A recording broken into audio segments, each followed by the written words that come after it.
મહેસાણા જિલ્લાના વિજાપુર તાલુકામાં સ્વામિનારાયણ સ્કૂલમાં 8 વર્ષીય બાળકી સાથે દુર્વ્યવહારનો આક્ષેપ થતા પોલીસમાં ફરિયાદ નોંધાઈ।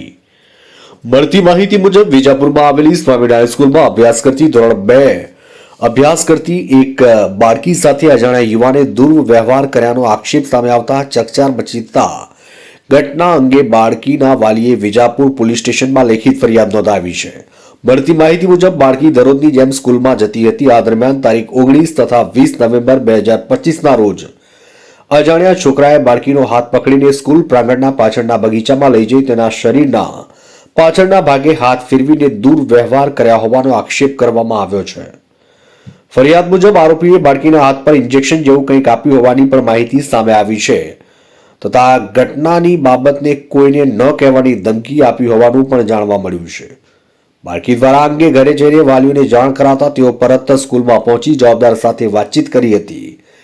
સ્કૂલ સંચાલકોએ પ્રથમ સીસીટીવી ફૂટેજ તપાસવાની વાત કરી, પરંતુ ઘટના સ્થળે કેમેરા ન હોવાને કારણે હકીકત સ્પષ્ટ થઈ શકી નહોતી।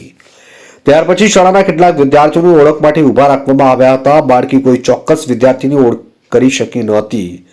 સાંજે બાળકીના હાથમાં પેટમાં દુખાવો થવા લાગતા વાલીએ તેને સારવાર માટે વિજાપુર સિવિલ હોસ્પિટલમાં ખસેડી હતી। પોલીસે સ્કૂલ તથા આસપાસની જગ્યાના સીસીટીવી ફૂટેજ સહિત તમામ શક્ય દિશામાં તપાસ ચાલી રહી છે। પોલીસ દ્વારા બાળકીના નિવેદન, સ્કૂલ સ્ટાફની પૂછપરછ અને ટેકનિકલ તપાસના આધારે જરૂરી પગલાં લેવામાં આવશે। હિંમતનગરથી ઇલિયાસ મંસૂરીનો રિપોર્ટ।